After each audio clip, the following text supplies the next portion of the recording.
Hello बच्चों, question number 1 JEE advance 2024 paper 2। Considering only the principal values of inverse trigonometric function, खाली principal values देखनी, इस value को निकालना है।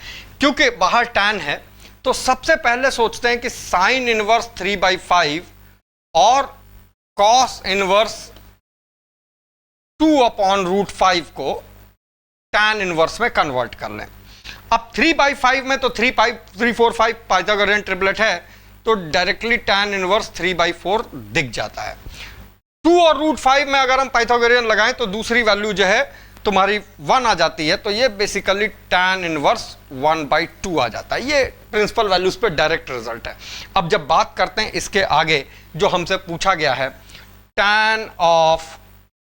tan inverse 3/4 -2 times tan inverse 1/2 की वैल्यू, तो पहला काम बनता है 2 को अंदर ले जाना डबल एंगल से, तो tan inverse of 3/4 minus tan inverse of 2 times 1/2 upon 1 minus 1/4। फॉर्मूले में कोई इशू नहीं है बिकॉज 1/4 1 से छोटा है। ये 2 से 2 कैंसिल हुआ, 3/4 तो ये आ गया 4/3। तो जब हम इस तरफ इसको लाते हैं तो this result becomes tan inverse of 3/4 minus tan inverse of 4/3, जो कि अब एक फॉर्मेलिटी है, फॉर्मूला अप्लाई करना है। tan inverse of 3/4 minus 4/3 upon 1 plus AB, that is 1 into 1 2। 3/4 minus 4/3 9 minus 16 upon 12, so -7/12 और नीचे का 2 that makes it -7/24। Question number 1 easy, -7/24 option B. JEE advance 2024 paper 2 question number 2। पहले क्वेश्चन पढ़ते हैं। Let S X Y be R cross R, x is greater than equal to 0, y is greater than equal to 0। First quadrant है, non negative values है। y square is less than equal to 4x, एक parabola का interior है। y square is less than equal to 12 minus 2x, एक parabola का interior है। And एक line दी हुई है 3y is equal to √x less than equal to 5√8। So सबसे पहले इसको ड्रॉ करके होते हुए देखते हैं ये कहां क्या बन रहा है। क्योंकि हमें बहुत आसान ड्राइंग लेनी है तो फ्री हैंड ड्राइंग ले लेते हैं। y square is equal to 4x, इसका इंटीरियर पार्ट पहला रीजन हुआ। y square is equal to 12 minus 2x, तो वो बेसिकली कुछ इस तरह से आ जाना चाहिए। ये वाला पॉइंट एसेंशियली 6,0 होगा, ये देखना जरूरी है बिकॉज जब y को 0 रख रहे हैं तो x ये है। और तीसरी आती है हमारी ये लाइन, तो इस लाइन की इक्वेशन लिख लेते हैं 3y plus √8x is equal to 5√8। इसका कौन सा पार्ट इनइक्वालिटी के रीजन को जस्टिफाई करता है वो हम देखेंगे, बट पहले लाइन प्लॉट करें। लाइन प्लॉट करें तो जब y की वैल्यू 0 डालते हैं तो x कोऑर्डिनेट 5,0 आ जाता है, विच इज सेंसिबल। अब जब दूसरा y को 0 रखें, x को 0 रखें तो 5√8/3 आता है। तो जब लाइन ड्रॉ करने चलते हैं तो लगता है कि लाइन कुछ इस तरह से जाएगी। अब एक डाउट ये होता है कि कहीं ऐसा ना हो कि ये लाइन इसी पॉइंट ऑफ इंटरसेक्शन से पास कर जाए जिस पे ये दोनों पैराबोला इंटरसेक्ट कर रहे हैं। तो यहां हमारे लिए इंपॉर्टेंट हो जाता है कि हम वो पॉइंट ऑफ इंटरसेक्शन निकालें। उसको निकालने के लिए हमें 4x is equal to 12 minus 2x solve करना है, which implies x is equal to 2। यानी हो ना हो जिस पॉइंट पे ये दोनों पैराबोला इंटरसेक्ट किए हैं, ये वाला पॉइंट बच्चों 2,0 है। अब 2,0 दिया हुआ है तो y square is equal to 4x के हिसाब से इसका पॉइंट, y की वैल्यू जब x की वैल्यू 2 रखेंगे तो y की वैल्यू √8 आ जाएगी। सिर्फ ये समझना है कि क्या 2,√8 वाला पॉइंट इस लाइन से पास कर रहा है। 2,√8 तो 2√8, 3√8, 5√8, एब्सोल्युटली जैसा डाउट था जो आमतौर पर ऐसे क्वेश्चन में होता है, ये पॉइंट इसी से पास कर रहा है। अब हमें अपना रीजन आइडेंटिफाई करना है इनइक्वालिटीज लगा के कि किस रीजन में ये एरिया बाउंड हो रहा है।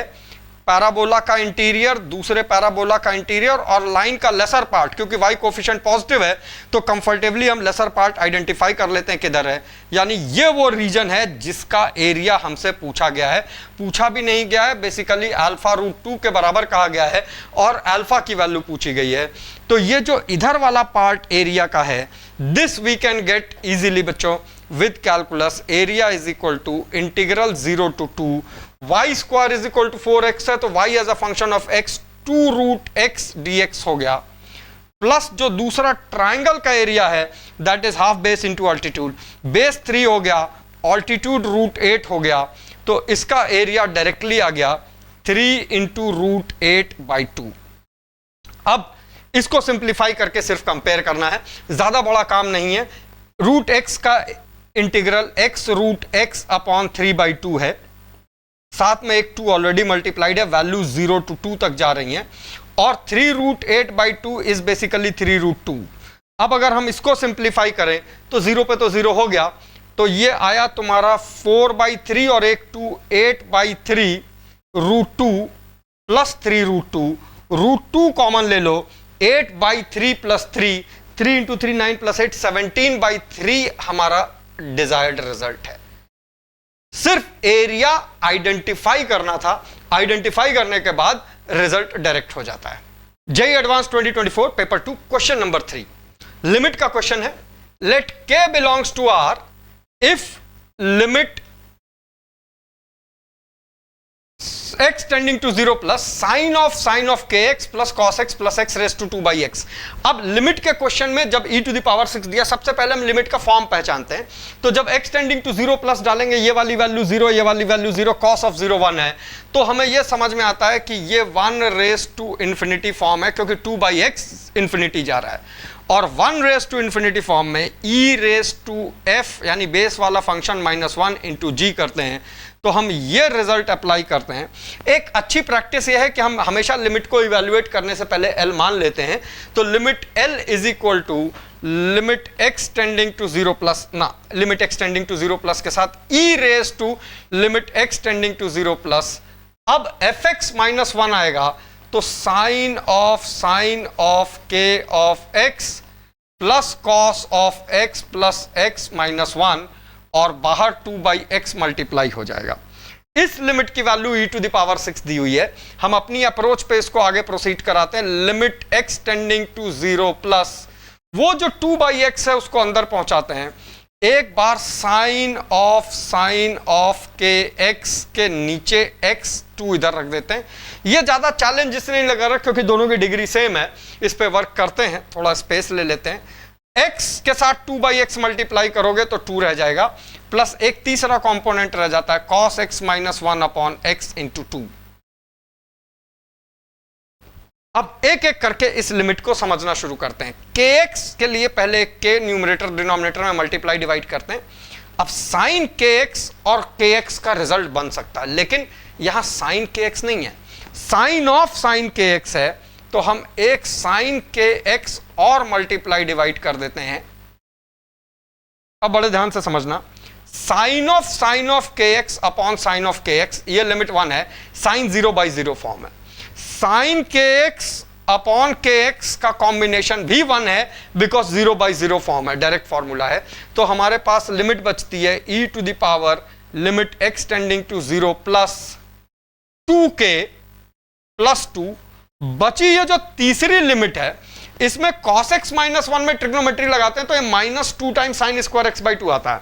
अब ऊपर साइन की डिग्री ज्यादा है, नीचे x है, तो एक साइन x/2 तो x से लिमिट बन जाएगा बेसिक लिमिट से, बट दूसरा फिर भी रह जाएगा न्यूमरेटर में, हेंस द रिजल्टेंट इज 0। तो कुल मिला के this value is said to be e to the power 6। इसका मतलब 2k plus 2 is equal to 6, which would mean k is equal to 2 is the correct answer.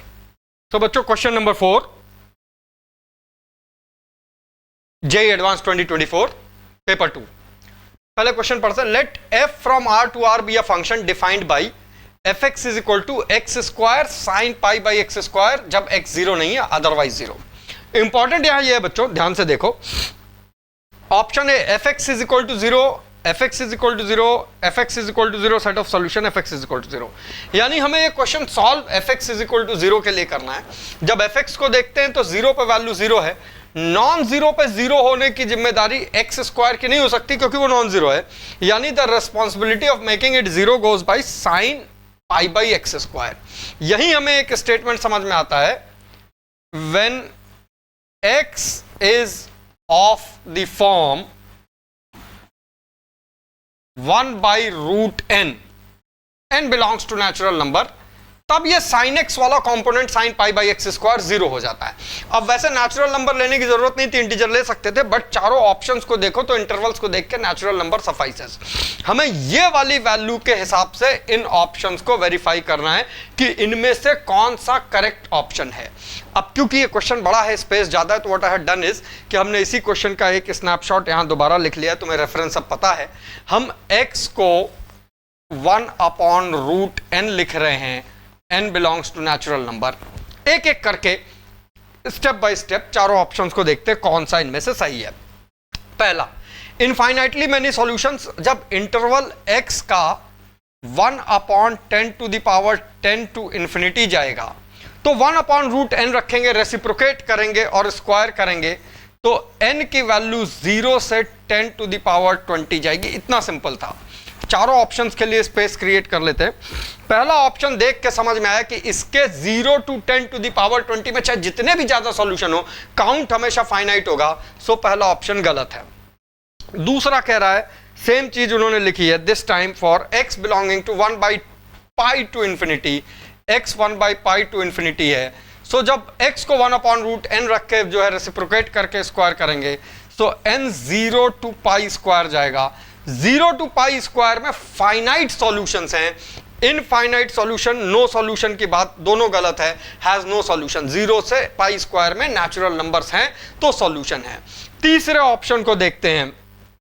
तीसरा option दे रहा है x belongs to open 0 to 1/10⁻10, n will become 10⁻20 open to infinity. इसके बीच में natural numbers का count infinite solutions है, वो कह रहे हैं इज फाइनाइट, ये भी गलत है। हो ना हो चौथा पक्का सही होगा, सिंगल चॉइस करेक्ट है, बट वेरीफाई करना है तो इस बार x बिलोंग कर रहा है 1/π² ओपन टू 1/π, सो n जो है रेसिप्रोकेट होकर होल स्क्वायर होगा, π² टू π⁴। अब अगर काउंट की बात की जाए तो उन्होंने कहा है मोर देन 25 सॉल्यूशंस। π² 3.14 का होल स्क्वायर है, 9 से बड़ा होगा तो प्रोबेबली 10 से पहला जो है नेचुरल नंबर शुरू होगा और उसका होल स्क्वायर 81 के आसपास जाएगा, तो 10 से 81 के बीच में 25 से तो ज्यादा सॉल्यूशंस हैं, so this is the correct option. Options को इस एक टूल से वेरीफाई करना आसान था, had it been a more than one choice question और अच्छा बनता। JEE advance 2024 paper 2 question 5। पहले क्वेश्चन पढ़ते, let's S be the set of all alpha beta belonging to R cross R such that, एक limit दी है, limit X tending to infinity sine of x square ln x raise to alpha sine of 1/x square, तीनों numerator में, upon x raise to alpha beta ln 1 plus x raise to beta. ये limit 0 चाहते हैं। यहां एक चीज समझने की बड़ी इंपॉर्टेंट ये है, which of the following options is are correct में ये -1,3 बिलोंग्स टू S में -1,3 इंटरवल नोटेशन नहीं है। -1,3 एक ordered pair of R cross R है, इसका मतलब C या इस किस्म के ऑप्शन भी ठीक हो सकते हैं। हमें सिर्फ अल्फा और बीटा की रेस्पेक्टिव वैल्यूज रख के देखना है कि क्या वो 0 आ रहे हैं, लेकिन उससे कहीं पहले अपनी लिमिट को थोड़ा लिमिट में लाएं सो दैट अपने काम आए। So we start with limit को L मानना, limit x tending to infinity. अब इसमें जो समझने की चीज है कि साइन ऑफ x स्क्वायर वाला कंपोनेंट इनडिटर्मिनेट है, बिकॉज इंफिनिटी पे इसकी वैल्यू नहीं है, यानी जो बचा हुआ कंपोनेंट है ln x raise to alpha sine of 1/x square upon x raise to alpha beta ln of 1 plus x whole raise to beta. 0 होने की रेस्पॉन्सिबिलिटी इस बचे हुए कंपोनेंट पे है, क्योंकि वो कंपोनेंट 0 नहीं हो सकता। अब इसको 0 करने के लिए हमको सबसे पहले ये अजम्पशन समझना जरूरी है कि इंफिनिटी पे limit x tending to infinity ln x is same as limit x tending to infinity ln 1 plus x, क्योंकि लिमिटिंग वैल्यू है। इससे हमारी जो लिमिट है वो थोड़ी सी रिलेटिवली सिंप्लीफाइड हो जाती है, limit x tending to infinity. अब हम साइन ऑफ x स्क्वायर वाले कंपोनेंट को इग्नोर कर रहे हैं क्योंकि 0 बाकी को करना है, तो अगर बाकियों में ln x 1 प्लस x को ln x लिखते हैं तो ln x raise to alpha minus beta sine of 1 upon X square upon X raise to alpha beta बचता है। अब हम इसमें करते ये हैं, sine of 1 upon X square को एक 1 अपॉन एक्स स्क्वायर प्रोवाइड करते हैं। क्योंकि sine of 1 upon X square वाले कंपोनेंट में साइन 0/0 फॉर्म में वो 1 हो जाएगा, डिटर्मिनेबल हो जाएगा। तो हमारे पास जो लिमिट बची वो ये कंपोनेंट बचा जिसको इवैल्यूएट नहीं करना है। फिर ध्यान से समझना, जिसको इवैल्यूएट नहीं करना है, जिसको 4 ऑप्शंस पे मोर देन 1 चॉइसेस का है, एक एक ऑप्शन वेरीफाई करते चलना है। जैसे पहले ऑप्शन में कह रहे हैं a -1 2 3 बिलोंग्स टू s, यानी वो कह रहे हैं अल्फा की वैल्यू अगर -1 और बीटा की वैल्यू 3 रखी जाए तो हम सबसे पहले ऑप्शन ए के लिए वेरीफाई करते हैं। इस वाले कंपोनेंट को छोड़ करके ln x raise to alpha 1 beta 3, तो -1 और 3, तो ये हो गया -4 अपॉन अल्फा बीटा -3 + 1, तो x रेस टू -1। क्या ये value x tending to infinity पे 0 जा रही है? अगर नहीं तो फिर ये हमारा रिजल्ट नहीं बनता है। एक बार सारे ऑप्शन लिख लेते हैं, फिर आसानी से वेरीफाई होगा। ऑप्शन बी -1,1 है, तो जिस कंपोनेंट को हमको वेरीफाई करना -1,1 हो गया ln x raise to -2 upon x। Option C हो गया 1, -1, फिर ध्यान रखना अल्फा बीटा की वैल्यू से आपकी इंटरवल नहीं है, सो ln x रेस टू 2 1, -1 पे अपॉन x 1, -1 पे। और ऑप्शन डी हो गया, कहां गया, 1 से -2, so ln x raise to 3 upon 1, -2 पे -2 + 1 x रेस टू 0। अब हमें बताना यह है कि इनमें से कौन से ऑप्शंस पे ये component x tending to infinity पे 0 होने जा रहे हैं, वो तुम बड़ी आसानी से लिख सकते हो। अगर हम इसको डिनोमिनेटर में ln x रेस टू 4 और ऊपर x रखते हैं तो क्या ये वैल्यू इंफिनिटी टेंड कर रही है या 0 टेंड कर रही है? तो हमें बी और सी ऑप्शन बड़ी आसानी से सही नजर आ जाते हैं। At x tending to infinity ये दो वैल्यू 0 टेंड कर रही है। हेलो बच्चों, JEE advance 2024 paper 2 question number 6 3 dimensional geometry का क्वेश्चन है, पूरा डिटेल में देखते हैं। Straight line drawn from point P 132 parallel to line symmetric form में है, यानी डायरेक्शन रेशियोज मिल गए हैं, पॉइंट मिल चुका है। Intersects this plane at point Q, लिखने के साथ हमें पता है कि हमें Q मिल जाएगा। Another straight line which passes through Q, अब Q पॉइंट मिल गया है। Perpendicular to the plane L1, तो परपेंडिकुलर का मतलब इसके नॉर्मल के डायरेक्शन रेशियोज पता है, तो फिर से लाइन पता है। Intersects the plane L2 at 2x + y - z equal to this, यानी पॉइंट R भी मिल जाएगा। तो मैकेनिकली कोई बहुत बड़ा काम नहीं है, पॉइंट P Q R सारे मिल गए, P तो दिया ही हुआ है, length of segment PQ, coordinate of R सारे डिटरमाइन करने हैं। क्योंकि ज्यादा स्पेस है तो मैंने फिर से इसको क्रॉप कर लिया ताकि अपने काम करने के लिए स्पेस बचे। Let's begin. Line drawn from point 132 in symmetric form x - 1 parallel to this line 1 to 1, so upon 1 is equal to y - 3 upon 2 is equal to z - 2 upon 1. Let me call this ratio as lambda. ये line intersect करती है इस plane को, तो basically x जो कि हो जाएगा लैम्डा + 1 माइनस y जो कि हो जाएगा 2 लैम्डा + 3 प्लस 3z जो कि हो जाएगा 3 times lambda + 2 is equal to 6।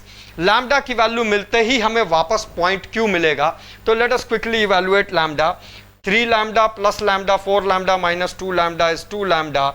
इधर से आया 6 - 3 is +3 + 1 is +4 is equal to 6, implies that lambda की वैल्यू 1 आ गई।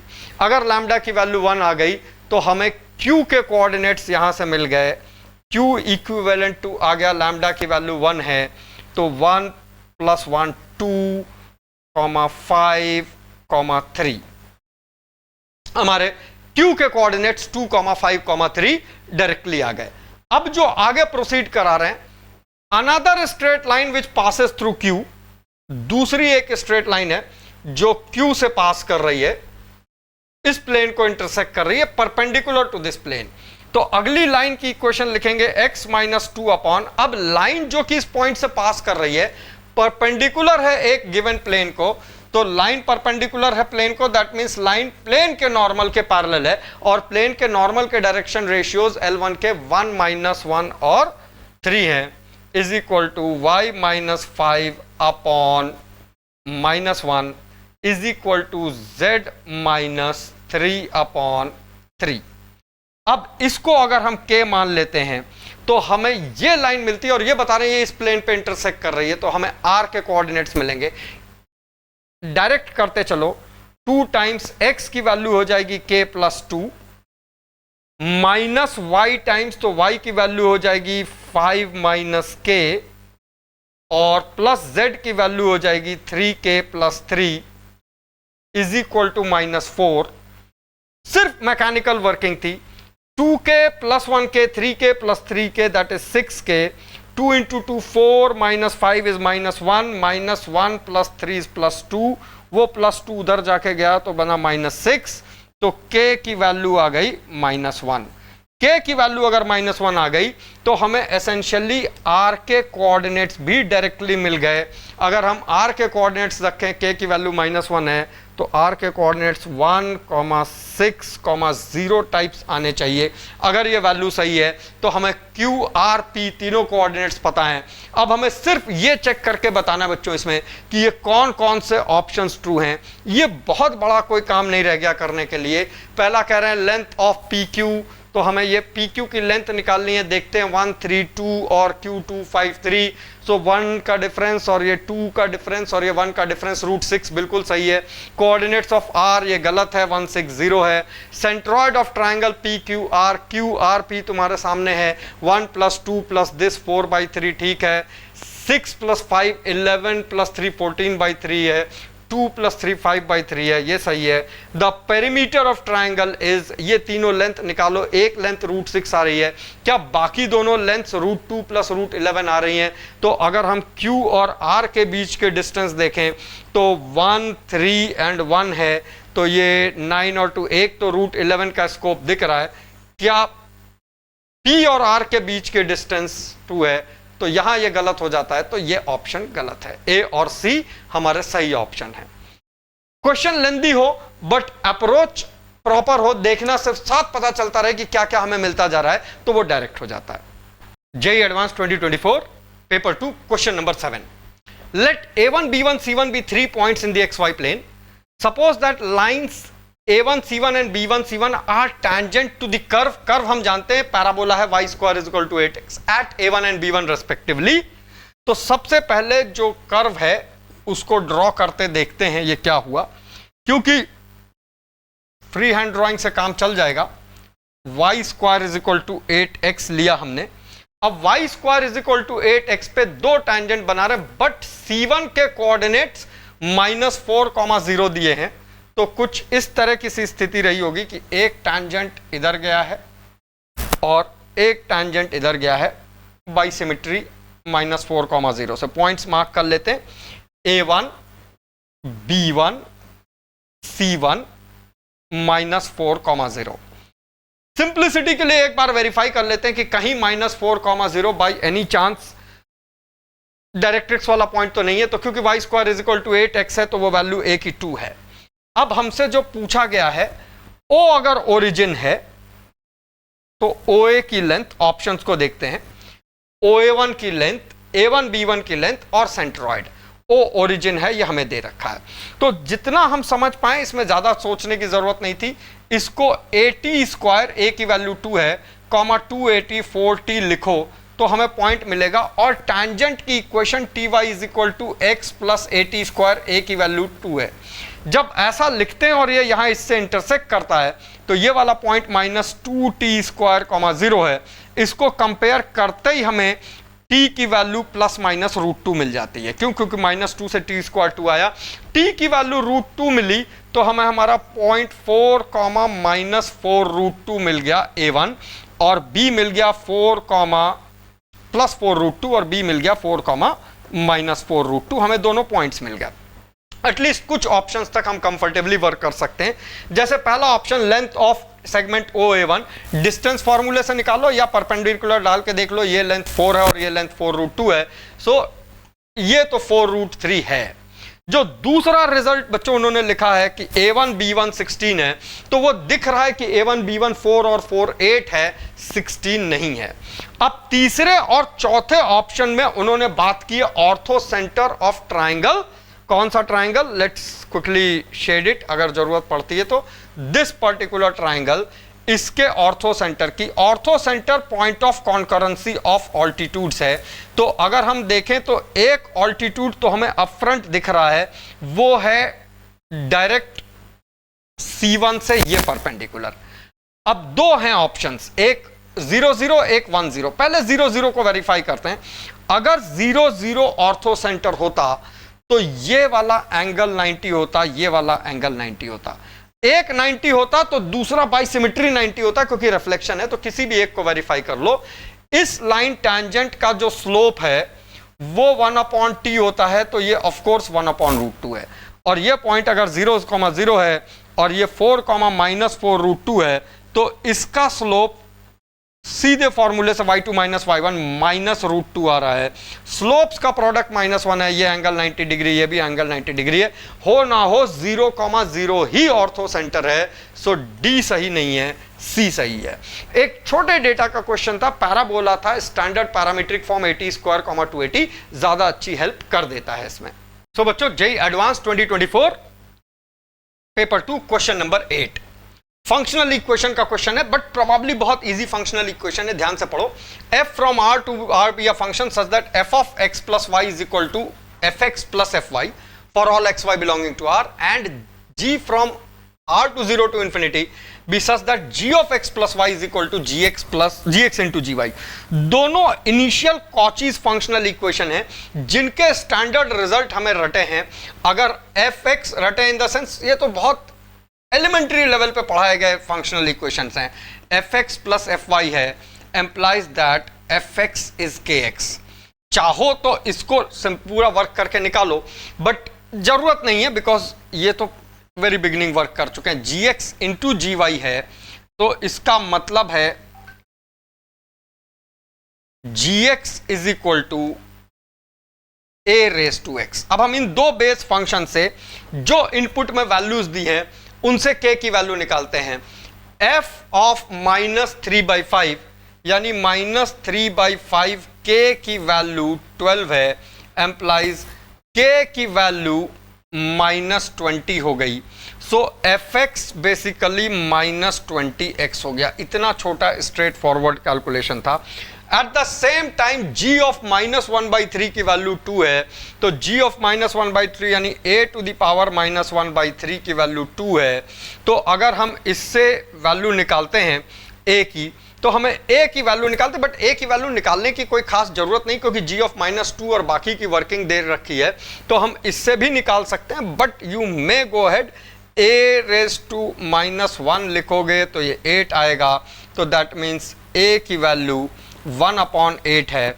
दैट मीन्स gx जो है 8⁻⁻x है। अब इससे ज्यादा सीधा काम क्या बचा? इन्होंने f ऑफ 1/4, f ऑफ 1/4 हो गया -20x के हिसाब से, माइनस कलर चेंज कर लेते हैं so that you can relate, -20/4 plus g of -2, g of -2 की वैल्यू हो गई 64 -8, इसमें मल्टीप्लाई करना है g ऑफ 0 दैट इज 1। अब इसको अगर देखो तो ये बेसिकली तुम्हारा हो गया -5 और -8 -13, वैल्यू बची 51। Easy, direct, straight. अगर यही फंक्शनल इक्वेशंस थोड़ा सा टेढ़ी होती या देखी ना होती तो ये क्वेश्चन शायद लेंथी हो जाता। बच्चों, JEE advance 2024 paper 2 question number 9 probability का क्वेश्चन है। लेंथी स्टेटमेंट है, ध्यान से पढ़ने का है। अ bag contain n balls of which 3 are white, 6 are green and remaining are blue, यानी कुल मिला के 3 कलर्स की बॉल्स हैं। Assume that the balls are identical, otherwise of course 3 balls are drawn randomly one after one without replacement। अब जो event define किया है WI, GI and BI denote the event of the balls drawn in the ith drawer white, green और blue. यानी अगर G2 है तो ये इस बात का इवेंट है कि सेकंड बॉल ग्रीन है, W3 है यानी थर्ड बॉल व्हाइट है, एंड सो ऑन। जो इनपुट दिया वो ये है कि अगर प्रोबेबिलिटी W1, G2 और B3 के इंटरसेक्शन की 2/5n है और conditional probability given that W1 intersection G2 has already happened, क्या प्रोबेबिलिटी है कि B3 हो जाएगी, वो अगर 2/9 है तो n की वैल्यू पूछी है। एक बार एज्यूम करते हुए प्रोबेबिलिटी का क्वेश्चन है, स्पेस चाहिए होगी, लेट्स क्रिएट द स्पेस, फिर देखते हैं कितनी जरूरत पड़ती है। हम बात करना शुरू करते हैं कंडीशनल प्रोबेबिलिटी से। Probability of happening of B3 given that W1 intersection, W1 G2 बाद में देखेंगे, should ideally be equal to probability of B3 conditional probability फॉर्मूले से इंटरसेक्शन W1 इंटरसेक्शन G2 और जो पहले हो चुका है probability of W1 intersection G2। अब इस स्टेटमेंट को देखो तो ये वैल्यू 2/9 है। न्यूमरेटर की प्रोबेबिलिटी क्वेश्चन में दी है, एग्जैक्टली चेक कर रहे ना, वही है W1 G2 B3, तो दैट मीन्स ये वैल्यू 2/5n डिवाइडेड बाई एक प्रोबेबिलिटी मिसिंग रह गई, वो है probability of W1 intersection G2। कोई बहुत ज्यादा लोड नहीं है, W1 का मतलब हो गया पहली ड्रॉन बॉल व्हाइट है, तो अब आउट ऑफ n 3 है तो 3/n की प्रोबेबिलिटी से पहली बॉल व्हाइट हुई होगी, एंड 6 ग्रीन बॉल हैं, सेकंड बॉल जो है, तो अब बॉल्स n-1 बची, 6/n-1 की प्रोबेबिलिटी से ये सेकंड G2 है, इनका इंटरसेक्शन एंड है, मल्टीप्लाई किया, बस इस इक्वेशन को सिंप्लीफाई करना है and the result is done. और इक्वेशन सिंप्लीफाई करके n की वैल्यू 11 आ रही है, which is the correct answer. तो हमारे लिए ये क्वेश्चन प्रोबेबिलिटी कम कंडीशनल प्रोबेबिलिटी की बेसिक अंडरस्टैंडिंग का क्वेश्चन रह गया। हेलो बच्चों, IIT JEE 2024 advanced paper 2 question number 10। Question पढ़ते हैं। Let the function r from r be defined by. अब फंक्शन को गौर से देखो तो sin x upon e to the power pi x एक पॉलिनोमियल न्यूमरेटर में upon x square minus x plus 3 plus 2 upon e to the power pi x, यानी basically कोई खास फर्क नहीं है सिवाय sin x और 2 के। x raise to 2023 polynomial exactly same है, डिनोमिनेटर सेम है।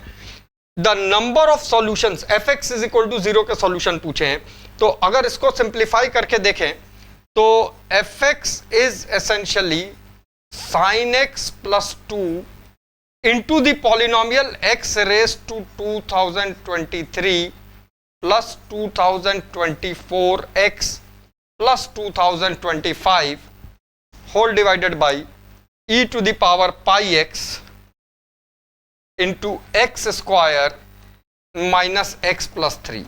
इतना करते ही प्रॉब्लम में एक सिंप्लीफाइड वर्जन आ जाता है, बड़ा सिंपल सा। Sine x plus 2 can never be 0। अगर हम f x is equal to 0 को देखें तो sine x plus 2 can never be 0, e to the power pi x can never be 0। In fact इसका अगर डिस्क्रिमिनेंट चेक करो तो नेगेटिव है, ये भी x माइनस हाफ का होल स्क्वायर प्लस समथिंग है, यानी 0 सिर्फ ये पॉलिनोमियल एक्सप्रेशन होगा जो कि 2023 डिग्री का है, दैट मींस ऑड डिग्री है, और ऑड डिग्री का पॉलिनोमियल कम से कम एक बार 0 होता है, लेकिन एक से ज्यादा भी हो सकता है, और नंबर ऑफ सॉल्यूशंस पूछा है। तो अगर हम इस छोटे से पॉलिनोमियल को gx एज्यूम करते हैं, किस पॉलिनोमियल को, x raise to 2023 plus 2024x plus 2025, और इसका बिहेवियर जानने के लिए डिफरेंशिएट करते हैं तो 2023x raise to 2022 plus 2024 power even है, दैट मीन्स ये पॉजिटिव है, यानी gx स्ट्रिक्टली इंक्रीजिंग है। एक ऑड डिग्री का strictly increasing function x axis को सिर्फ एक बार कट करेगा, प्रोवाइडेड, अगेन प्रोवाइडेड वो positive negative, but odd degree है तो एक मिनिमम रूट तो होगा ही, और मैक्सिमम भी एक होगा क्योंकि फंक्शन स्ट्रिक्टली इंक्रीजिंग है। So the final answer is has exactly one root. JEE advance 2024 paper 2 question number 11 vectors का क्वेश्चन है। दो वेक्टर्स p और q दिए हुए हैं और पूछा है for some real alpha beta gamma हमें एक इक्वेशन दी हुई है, सम गिवन वेक्टर, और पी क्यू और पी क्रॉस क्यू का लीनियर कॉम्बिनेशन है, गामा की वैल्यू पूछी है। तो स्टार्ट करने से पहले ये इंपॉर्टेंट हो जाता है कि हम सबसे पहले पी क्रॉस क्यू निकाल लें सो दैट सब्स्टिट्यूट कर सकें। P cross Q vector determinant से निकालते हैं, आई जे के cap 2 1 3 1 minus 1 1, so this is essentially 1 minus 1 1 के हिसाब से 1 minus 4 i कैप माइनस जे में आता है प्लस जे कैप, और के में आ जाता है -2 -1 -3 के कैप। सो हमारे पास एसेंशियली पी क्रॉस क्यू मिल गया। अब जो स्टेटमेंट दिया है जैसा दिया वैसा लिख देते हैं, 15 i cap plus 10 J cap plus 6 K cap is equal to alpha times 2p plus Q. थोड़ा सा केयरफुली करना सो दैट कोई कैलकुलेशन मिस्टेक ना हो, ये हैबिट डालनी चाहिए। 2p प्लस क्यू में 2 times 4 plus 5 times I cap 2j, so single times j cap plus करना है, और 3 into 2 6 plus 1 7 k cap plus beta times, अब p माइनस 2q है, तो p माइनस 2q में i से i कैप खत्म हो गया, j में 1 माइनस माइनस 2 है, so that makes it 3j, और k में 3 माइनस 2 है तो simply k cap. And of course जब हम गामा की बात करते हैं तो p cross q as in 4i plus j minus 3k cap. Compare करेंगे जे के आई जे के कोफिशिएंट्स तो हमें 3 लीनियर इक्वेशन मिलती हैं। 15 is equal to linear equation किसमें, अल्फा बीटा और गामा में, 5 अल्फा बीटा का कंपोनेंट नहीं है plus 4 gamma, 10 is equal to alpha plus 3 beta, इधर जे पे है प्लस गामा, और 6 is equal to 7 alpha plus beta minus 3 gamma. हमें बेसिकली ये 3 इक्वेशन सॉल्व करनी है, लेकिन सॉल्व सिर्फ गामा के लिए करना है। 1 से अल्फा की वैल्यू बाकी 2 में रखो, बीटा गामा में सॉल्व करके सिंप्लीफाई करो, गामा की वैल्यू 2 आ जाती है। यही हमारा फाइनल आंसर है। कोई खास एफर्ट नहीं था, अननेसेसरली ज्यादा सोचने की इसमें जरूरत नहीं थी। JEE advance 2024 paper 2 question number 12 coordinate geometric question है, ध्यान से देखो। A normal with slope 1/√6 is drawn from the point 0, minus alpha to the parabola x square is equal to minus 4ay, a is greater than 0, x square is equal to minus 4ay थोड़ा सा tension create करता दिखता, but let's do what ever it is, because conversion का बहुत ज्यादा role नहीं लेना चाहते। सो अगर इसको कोई नॉर्मल कट कर रहा है विद अ स्लोप 1/√6 तो पॉजिटिव स्लोप है, इधर एक पॉइंट ले लेते हैं, ये वाला पॉइंट 0, माइनस अल्फा है। अब एक अप्रोच ये है कि आगे जैसा उन्होंने बताया कि there is a line passing through this meeting the parabola at and be parallel to the directrix. Suppose that line L intersect the parabola at point R denotes the length of latus rectum. तो R तो हमें पता है कि 4a है और AB square S है। हमें इन दोनों के साथ यह भी दिया हुआ है कि R/1 S 1/16 है, 24a की वैल्यू पूछी है, यानी हमें कुल मिला के a की वैल्यू निकालनी है। Let us proceed. एक अप्रोच यह है कि हम पैराबोला को कन्वर्ट करें, दूसरी अप्रोच यह है कि हम इस पे कोई वर्किंग लें, यानी पूरी नॉर्मल की इक्वेशन कन्वर्ट करें। तीसरी अप्रोच ये कहती है कि ज्यादा सोचे समझे बगैर इस पॉइंट के पैरामीट्रिक कोऑर्डिनेट्स लिखें। तो अगर हम इस पॉइंट के पैरामीट्रिक कोऑर्डिनेट्स 280, -80² लिखें तो कोई नुकसान नहीं है, बिकॉज इट इज सेटिस्फाइंग, और ये उसी का कन्वर्जन 80² 280 का मॉडिफाइड फॉर्म है। इस लाइन का स्लोप 1/6 दिया है, तो हम यहीं से अपनी वर्किंग स्टार्ट कर लेते हैं। लेट मी से कि ये जो स्लोप 1/6 है ये -80² minus of minus alpha plus alpha upon 280, ये हमें 1/√6 दिया है। जो मिसिंग पीस है वो ये कि यही स्लोप ऑफ नॉर्मल है, यानी ये एक लाइन सेगमेंट के साथ साथ स्लोप ऑफ नॉर्मल भी है। स्लोप ऑफ नॉर्मल के लिए हम डिफरेंशियल कैलकुलस पिक कर सकते हैं। dy/dx की वैल्यू बड़ी आसानी से हमें 2x अपॉन -4a यानी x अपॉन -2a मिल गई। तो जो स्लोप ऑफ नॉर्मल है वो -1/dy/dx है। तो अगर -2x को देखें तो ये 2a अपॉन x है। x की वैल्यू हमारी 280 है, सो 2a/280 है, तो यहां से हमें t की वैल्यू √6 मिल गई। t की वैल्यू √6 मिलते ही हमारा प्रॉब्लम काफी हद तक सॉल्व हो गया, क्योंकि t की वैल्यू √6 मिलने के साथ ही हमें बेसिकली इस स्लोप में अल्फा की वैल्यू मिल जाएगी। रख के देखते हैं इस वाले पार्ट में। t की वैल्यू √6 है, सो -6a + α/2a√6 is equal to 1/√6। √6 से √6 कैंसिल करो, 2a उधर गया, implies that alpha is equal to 8a। Alpha की वैल्यू भी a के टर्म्स में आ गई, ये भी आ गई। अब आते हैं इस रिजल्ट पे, 4a latus rectum upon s a b square है। ए बी स्क्वायर के लिए ए बी की हाफ लेंथ निकालते हैं, हाफ लेंथ के लिए इसको y is equal to minus alpha से इंटरसेक्ट करते हैं, एक्स स्क्वायर को y is equal to minus alpha से करेंगे intersect, so x square is equal to 4 alpha, तो x is equal to +-2 √a α, यानी एक लेंथ 2 √a अल्फा, एक √2 अल्फा, तो basically 4 √a alpha A B हो गया, तो 16a अल्फा ये 1/16 दिया हुआ है। एकदम सिंपल कैलकुलेशन है, 16 से 16 कैंसिल हुआ, a से a कैंसिल हुआ, और अल्फा खुद 8a था, तो that means 4/8a is equal to 1, implies that a is equal to half, so 24a is 12। Calculation heavy हो सकता था अगर हम पैराबोला रोटेट कराते, बट हमें बाकी चीजों की जरूरत ही नहीं है, तो हमने सिर्फ स्लोप से प्ले किया। JEE advance 2024 paper 2 question number 13। ध्यान से देखते हैं, कैलकुलस का क्वेश्चन है। Function 1 to infinity to r में डिफाइंड है। कॉम्प्लिकेटेड सी डेफिनेशन दिख रही है, एक पार्ट फंक्शनल इक्वेशन में भी है, f(2n-1) f(2n+1) के टर्म्स में दो लीनियर कॉम्बिनेशन, और इस पे अलग दिया हुआ है। Define gx as 1 to x ft dt for 1 to infinity। Alpha denotes the number of solution to gx is equal to 0, यानी हमारी वर्किंग शुरू होगी बच्चों, gx is equal to 0। gx is equal to 0 का मतलब हो गया integral 1 to x ft dt 0 है। इसका मतलब 1 से आगे कितनी बार रिजल्टेंट एरिया 0 हो रहा है इस fx का जो कॉम्प्लिकेटेड सा स्ट्रक्चर है, बट 1 से 8 के बीच में, क्योंकि वैल्यूज बहुत ज्यादा दूर नहीं है, 1 से 8 के बीच में है, तो एक बार लगा कि ग्राफ प्लॉट करके देखें कितनी बार एरिया 0 हो रहा है।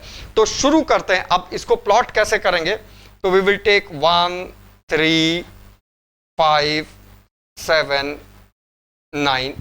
ये आइडिया कहां से मिला, क्योंकि हमारे फंक्शन की डेफिनेशन 2n-1 से 2n between 2 consecutive odd integers है। 1 से पहले देखने की जरूरत नहीं है, तो 1 से 3 के बीच में देखते हैं कि ग्राफ क्या बनेगा। अब जब 1 से 3 के बीच में देखेंगे तो एसेंशियली हमने n की वैल्यू 1 डाली हुई है, n की वैल्यू 1 डाली हुई है, तो f ऑफ t कहो या x कहो, वेरिएबल वो है, n की वैल्यू 1 डालते हैं तो 1 + 1 3 - t/2 times f of 1 plus n की वैल्यू 1 डालते हैं तो t - 1/2 टाइम्स f ऑफ 3। देखने में लगता है कॉम्प्लिकेटेड है, बट बहुत ज्यादा नहीं, क्योंकि f ऑफ 1 और f ऑफ 3 इससे गवर्नड है। अगर f ऑफ 1 की वैल्यू देखो तो n की वैल्यू 1 डालोगे, n की वैल्यू 1 डालोगे तो ये 2 हो गया, तो 3 - t 2 से 2 कैंसिल हो गया। f ऑफ 3 की वैल्यू निकालनी हो तो n की वैल्यू 2 डालेंगे, n की वैल्यू 2 डालेंगे तो ये -2 हो गया, ये -2 हो गया, तो बेसिकली ये +1 - t हो गया, अपॉन 2 से 2 कैंसिल हो गया। तो हमारा इनिशियल एक ग्राफ 4 - 2x या 4 - 2t का बन गया। 4 - 2t का ग्राफ 1 से 3 के बीच में अगर हम बनाते हैं तो 1 पे वैल्यू 2 है और 3 पे वैल्यू -2 है, ऐसा चला जाएगा। अब यही काम जब नेक्स्ट इंटरवल 3 to 5 में करते हैं तो फिर ध्यान से समझना, ये वैल्यूज चेंज होंगी, ये वैल्यूज चेंज होंगी, अकॉर्डिंगली हमारा अगला ग्राफ बनता है और हम अपना ग्राफ कंटिन्यू करते चले जाते हैं, कुछ इस तरह से। बहुत आसानी से दिख जाता है, मतलब देखने में कॉम्प्लिकेटेड लग रहा है स्ट्रक्चर, बट जो वैल्यूज हैं वो ऊपर वाली से डिफाइंड है इंटीग्रल पॉइंट पे। अब पहला पार्ट कह रहा है g of x is equal to 0 का ओपन 1 से क्लोज्ड 8 में कितने सॉल्यूशन है जब एरिया 0 हो रहा है। एरिया 0 होने का मतलब ये हो गया कि जिस पॉइंट पे अपर एरिया और लोअर एरिया 0 हो रहा है, सम 0 हो रहा है, वहां पे ये डेफिनेट इंटीग्रल का सम 0 हो रहा है, तो वो 1.3 है। अगली बार दोबारा वो 5 है और तीसरी बार 7 है। 8 हमारा सॉल्यूशन डिस्पाइट क्लोज्ड नहीं हो सकता क्योंकि वहां रिजल्टेंट सम 0 नहीं है। तो हमें पता चला कि हमारे अल्फा की वैल्यू जो है वो 3 आ गई। अब बचा बीटा निकालने को। बीटा अगर हम इस लिमिट को देखें तो beta by L'Hospital is limit x tending to 1 plus g dash of 1। क्यों? क्योंकि जब हम इसको g डैश x अपॉन 1 रखेंगे और 1 प्लस है तो ये basically beta g dash of 1 है। और अगर g डैश ऑफ 1 है तो बेसिकली बाय न्यूटन लेबनीज यही वैल्यू f ऑफ 1 है, क्योंकि हमारा ये रिजल्ट यहां दिया हुआ है। और f ऑफ 1 के लिए हमें सिर्फ n की वैल्यू 1 डालनी है। यहाँ पे n की वैल्यू 1 डालते ही बीटा की वैल्यू 2 आ जाती है। अल्फा 3 बीटा 2, तो अल्फा प्लस बीटा की वैल्यू 5 आ गई। क्वेश्चन कॉम्प्लिकेटेड नहीं था, एरिया की अप्रोच से रिजल्ट जल्दी और आसान और अच्छा मिल रहा था। JEE advance 2024 question number 14 and 15 paragraph comprehension statement. S एक सेट है 1 2 3 4 5 6 एलिमेंट्स हैं और एक्स उस रिलेशंस का सेट है फ्रॉम एस टू एस जो ये दो बातें सेटिस्फाई करते हैं। एक, उस रिलेशन में एग्जैक्टली 6 एलिमेंट्स हो। दो, हर ए बी जो रिलेशन में हो हमें मॉड ए माइनस बी 2 से बड़ा चाहिए। अब एक तो केस यही होता है कि सेकंड वाला ए बी रिलेशन में अगर है उसका सबसेट पार्ट आता है A is related to B, mod A minus B 2 कितने से। तो इसको गिनने के लिए मैनुअल कोशिश करने के बजाय एक डायरेक्ट कोशिश ले लेते हैं। b की वैल्यू 1 2 3 4 5 6, बिकॉज सीखना यह भी है 1 2 3 4 5 6, और मॉड एज इन डिफरेंस लेना शुरू करते हैं। तो मेन डायगोनल पे डिफरेंस ऑफ कोर्स 6 केस में 0 हो जाएगा। यहां पे 2 -1 2 3 4 5 होगा। यहां मॉड का डिफरेंस ले रहे हैं, ध्यान रखना नेगेटिव नहीं, 1 2 3 4, तो यहां पे 2 1 बिकॉज 2 और 3 का और 2 और 3 का एंड 1 2 3 एक पैटर्न दिख जाता है। 3 2 1 1 2 4 3 2 1, अकॉर्डिंगली जीरोस एडजस्ट कर देते हैं, 0 और 1, and if I pinch this a little bit to make some space, yes, तो 5 4 3 2 1 0, 6 थोड़ा नीचे आ जाएगा। समझने की चीज ये है कि हमारे ये 6 0 5 1 और 5 1, इसके अलावा the difference is always greater than equal to 2। तो 36 केसेस टोटल बन रहे थे मैट्रिक्स में। 10 5 5 10 और 6 16 हटाए तो बेसिकली हमारे 20 केसेस बन रहे हैं। उन 20 में से कोई भी 6 एलिमेंट लिए होते तो उसके टोटल तरीके 26 होता, जो कि हमारा आंसर होना चाहिए था। बट उन्होंने लिखा हुआ है पार्ट 14 नंबर में कि अगर total number of elements MC6 हैं जो कि एक्चुअली 26 हैं, तो m की वैल्यू 20 कंफर्टेबली यहां से रिजल्ट आ गया। बात कंप्लीट हुई। अब दूसरा पार्ट, दूसरे पार्ट के लिए इसको फिर बड़ा कर देते हैं because you will have to study a lot on this. Yes, y और x दो डिफाइन किए हैं। y वो सेट है जिसमें रेंज हैज एग्जैक्टली 1 एलिमेंट। तो अगर हम number of elements in y की बात करें तो वो तो वैसे ही 0 हो गए।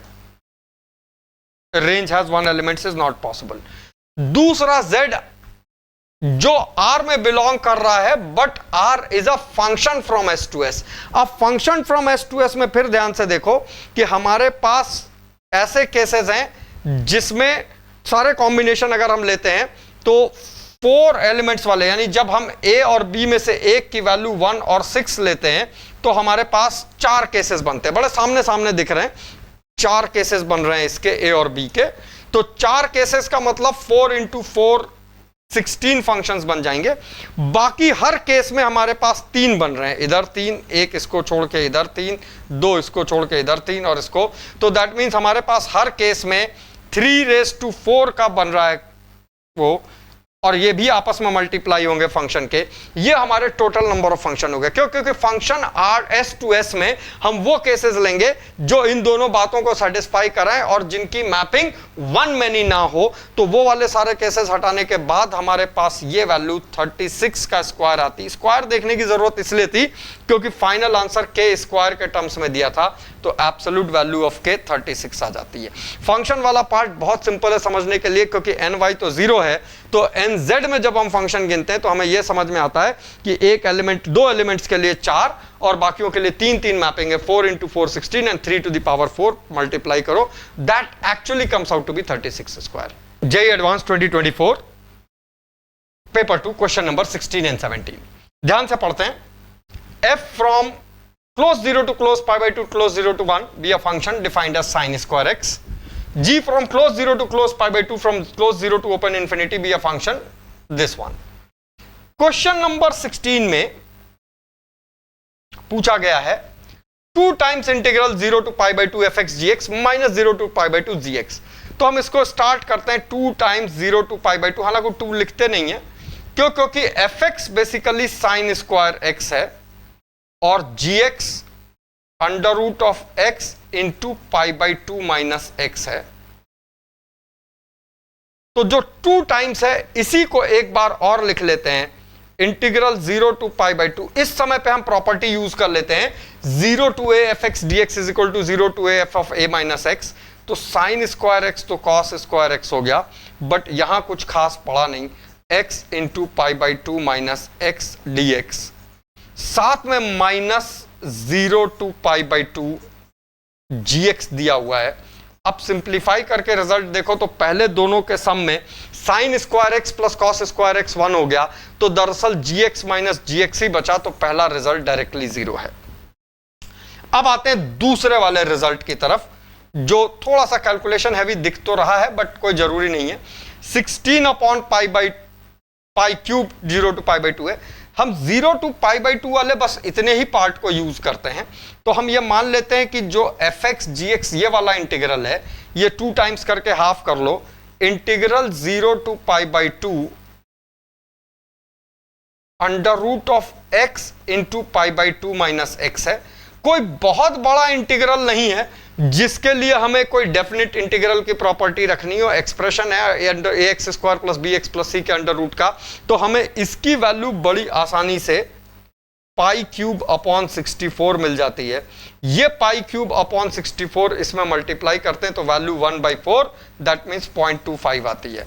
ये एक बड़ा स्टैंडर्ड सा इंटीग्रल है जिसको करने के लिए सिर्फ डायरेक्ट फॉर्मूला अप्लाई करके 0 टू पाई बाई 2 लिमिट्स रखनी, हाफ साथ में रखना है।